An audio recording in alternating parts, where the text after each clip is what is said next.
Good morning, folks. Everything new under the sun. Well, there's a lot of stuff going on, and I've got a number of different articles which I think set the stage for the times that we're in, and specifically this watch period from September to October, and even into November. I think it's a very interesting time. It's always a high watch period for the Christian, for the watchman on the wall, looking at world events and trying to determine what is coming and what the Bible says about the last days. And so, like I said, I've got some interesting articles. I've got an article, President Trump of the U.S. Declaring September National Preparedness Month. That's interesting.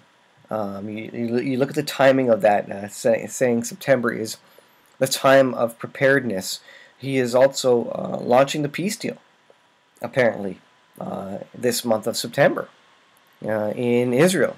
So we're going to get to see, hopefully, the details of that particular one. We also have massive troop buildups, submarines, countries lining up, setting up the effectively World War III lines in the Middle East. And what is all this related to? Well, this is all related to Jerusalem being the burdensome stone. We're going to take a look at some scriptures first. Now I've got, I think, 4 or 5 different articles here, which all line up, and I think they're significant. And I think the key phrase here to kind of position this video is to be prepared. You need to be prepared in your heart. That's the number one way you need to be prepared. Know that Jesus Christ died on a cross about 2,000 years ago for my sin, your sin. He's coming back soon. There's going to be some hard times come, however, some big upheaval in the world prior to his second coming, prior even to the rapture. So this is from BibleGateway.com. This is the KJV. Of course, I prefer the KJV. And this is speaking about the burdensome city of Jerusalem. Zechariah 12.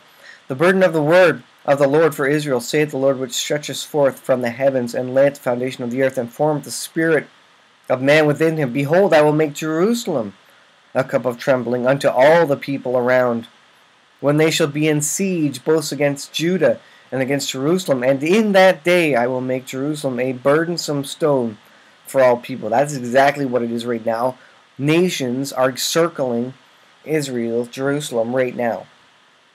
All that burden themselves will be cut in pieces. They will be destroyed by God. He is going to come back and miraculously, through his great power, absolutely destroy them.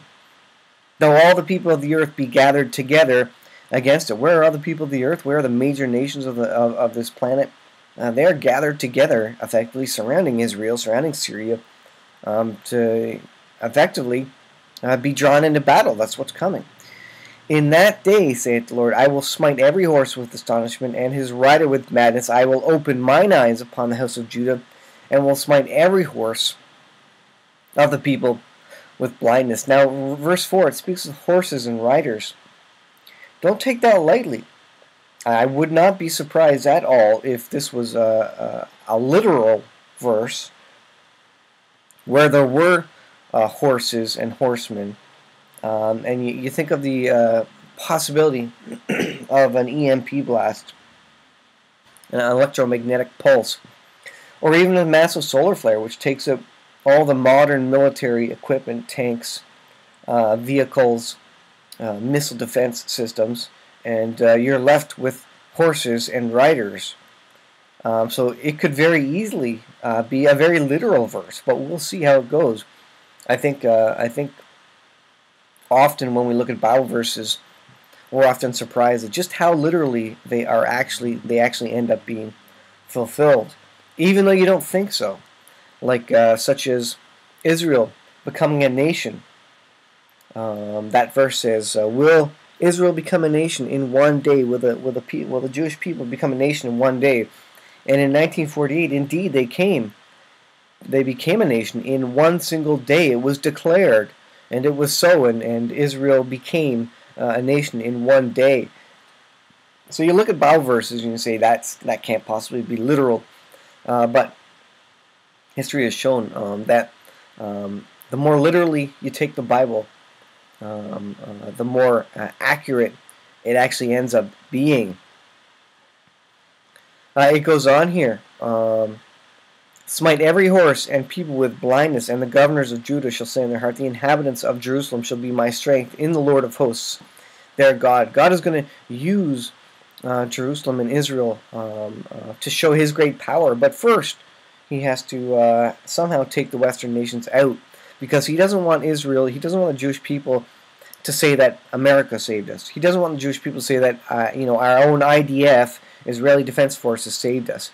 He wants to show his great power, and he will. In that day, verse 6, I make the governors of Judah like a hearth of fire among wood, and like a torch of fire in a sheaf, and they shall devour all the people round about, on the right hand and on the left, and Jerusalem shall be inhabited again in her own place, even in Jerusalem. And they are inhabiting Jerusalem right now. Look at this one, verse 9. And it shall come to pass in that day, the last day, that I will seek to destroy all the nations that come against Jerusalem. And so, incredible passage here. Now, check this out here. I told you about Trump here.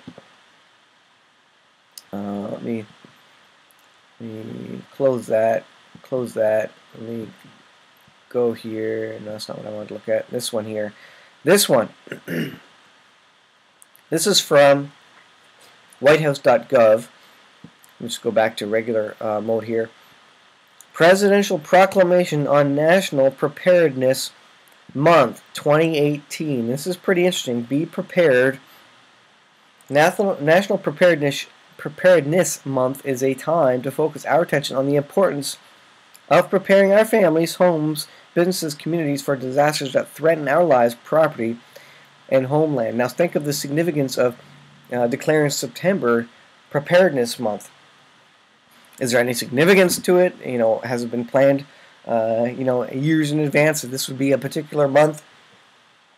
Does Trump know that that possible trouble is coming upon the world?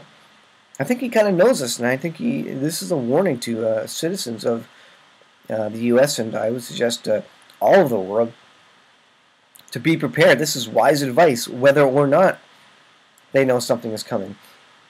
It says, during this time we also honor the brave men and women who selflessly respond to crises and disasters, rendering aid to those in need. It goes on here, speaking about the almost of biblical proportion, hurricanes, wildfires, tornadoes, volcanic eruptions, and other natural disasters. Look at this. Combined, these natural disasters affected 47 million people, and tens of thousands were mobilized to provide aid, comfort, and assistance. And they're also speaking of the ongoing wildfires in California. It goes on here. Tragedies are somber reminders that preparedness is a shared responsibility that is critical to maintain readiness. Readiness for what? Well, these ongoing and more frequent disasters, and possibly other things that could be coming upon North America. All Americans can prepare. I would read that all North Americans can prepare for potential disasters by developing and practicing family emergency response. Basically, get ready, get your bug out situation, your bug out kit ready, your bug out route, etc. The Federal Emergency Management Agency's Ready campaign outlines the important steps to prepare for a major disaster. Now, it doesn't specify what, obviously. There's all sorts of things that could happen.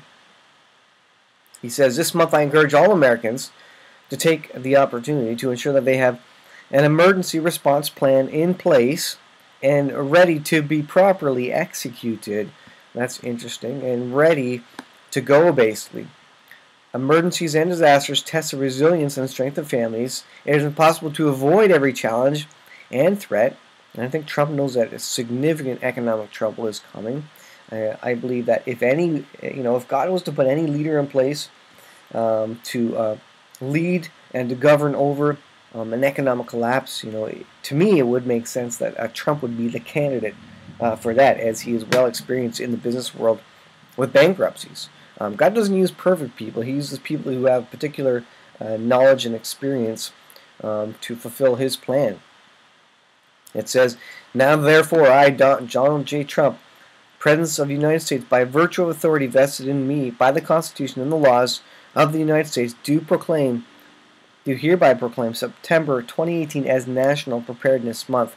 I encourage all Americans, including federal, state, and local officials, to take action to be prepared for disaster or emergency by making and practicing their emergency response plans. Each step we take to become better prepared makes a real difference in how our families and communities will respond and preserve when faced with the unexpected." And I suggest to you that an economic collapse is imminent, could happen at any time. And many people in the know, many people who deal with gold, silver, deal with a lot of money are basically saying this is imminent. This has to happen sometime. It says, "In witness whereof I hereunto set my hand this 31st of August in the year of our Lord 2018, and of the independence of the United States 243rd, Donald J. Trump." So that's from the government's website specifically. I'll put a link to that and you can check that out. But that was declaring September National Preparedness Month. Well, here are a couple of our articles we're going to go over briefly that kind of set the stage for the trouble in the Middle East, and I think that are coming. Worldwide alarm as U.S. ends aid to UNRWA, Palestinian Refugee Agency. What's this going to cause? This is going to cause, riling up of the Palestinians, further aggression, probably against Israel, to be honest, and further trouble. Worldwide alarm as U.S. ends UNRWA, Palestinian Agency aid. UNRWA support for exponentially growing Palestinian population is unsustainable.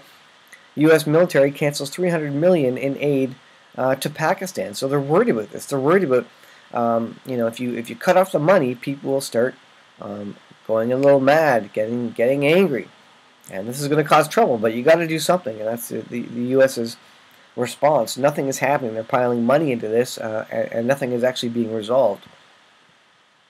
Well, check this out. This is from Jerusalem Post, and this was a situation that happened, I believe, Sunday morning. This was breaking news Sunday morning, that there had been massive strikes at a military airport near Damascus, and now Syria has come out and denied this and said, "Oh no, this wasn't Israeli fighter jets," because they're trying to save face. They're just saying that there was an electrical problem at the base which caused the explosions. Syria accuses Israel of missile strikes on military base. Now their own military leaders came out and denied the report, basically. Blasts heard at the Meza air base near Damascus were caused by missile strikes targeting the base, and by Syrian air defense systems responding.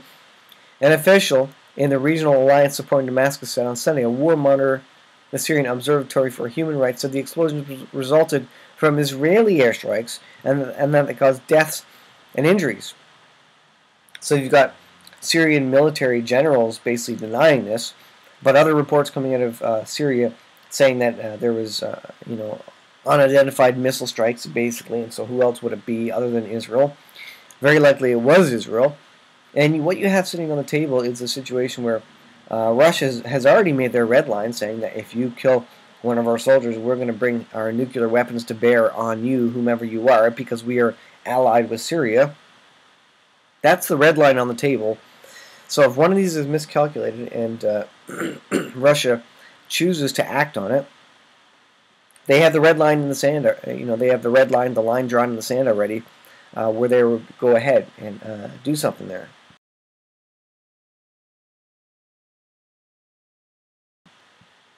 So let's take a look at the next one here. This is from JewsNews.co.il. Iran moves sophisticated missiles to Iraq. They can reach Israel and Saudi Arabia. Remember, Saudi Arabia and Iran don't like each other. Saudi Arabia is effectively on Israel's side, and you start thinking about Psalm 83, the war of the inner circle of nations, taking out the inner circle of nations by Israel first, to prepare for the larger war, which is Israel taking out the larger circle of nations. Iran has given ballistic missiles to Shiite proxies in Iraq. Iran is setting up camp in Iraq and in Syria and is developing the capacity to build more to deter attacks on its interests in the Middle East and give it means to hit regional enemies. So setting up these ballistic missiles in Iraq means now Israel is now within the sphere within the range of these ballistic missiles that Iran has, existing Iranian missiles. And so this is a clear and present danger, and Israel has basically come out and said, Iran, if you do this, we will bomb these bases, we will bomb these setups. Any sign that Iran is preparing a more aggressive missile policy in Iraq will exacerbate tensions between Tehran and Washington, already heightened by Trump's decision to pull out of a 2015 nuclear deal with world powers. It would also embarrass France, Germany, and the United Kingdom, and 3 European signatories to the nuclear deal, as they have been trying to salvage the agreement despite new U.S. sanctions. Iran, they don't care that France, Germany, and the United Kingdom are trying to hold the deal together. Iran said we're out of the deal only because the U.S. has pulled out of it. Remember that the U.S. is the great Satan, Israel is the little Satan, and Iran's stated goal is to wipe Israel off the map. That's what their leaders have said. They want to wipe Israel off the map. Let's see. Here is one other article here. This is from Zero Hedge. Russian anti-submarine aircraft arrive in Syria. So now there's submarines. Last number I heard was that there's 25 ships. Now Russian anti-submarine aircraft are in the area because you know the U.S. has submarines and ships in the area. So they arrive in Syria to participate in massive naval drills. September 1st, 2 days ago, 2 Tu-145MK maritime reconnaissance and anti-submarine warfare aircrafts of the Russian naval aviation arrived in Maimin Air Base in western Syria, citing pro-government activists. The 2 aircrafts were reportedly escorted by Su-35 warplanes.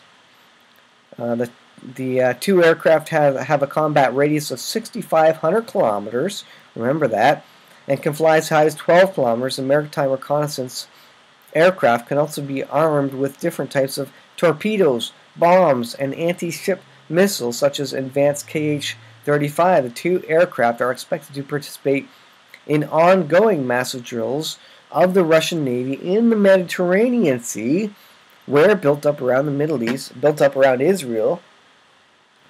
And these drills will end on September 8th, according to the according to the Ministry of Defense of Russia. Russia has deployed its largest naval armada since the Syrian War. Amid mutual allegations of imminent chemical attack, they're basically saying there's going to be a fake, false flag chemical attack in Syria. They're saying the U.S. is saying that so that they can go into Syria and bomb Syria. And Russia is saying that so they can go against it, U.S. if U.S. goes in there. And this armada includes 25 warships led by Marshal Ustinov missile cruiser and 30 aircraft, including the strategic Tu-160 missile-carrying bombers, participating. Here's an image this is from Twitter, I guess, that shows the various aircraft here. 10 in the Navy, the Russian Navy has deployed these 10 ships and submarines to Tartus. So that's a subset of the currently deployed ships. Several images here of the various ships. You can go to this link. I'll put the link in the description and check out these tweets of all the ships. There's a ton of pictures of the ships that are surrounding Israel and in the port of Tartus. There's a look at that. Local observers believe that the drills are a response to the U.S. and its allies, which threatened to carry new missile strikes on positions of the Damascus government.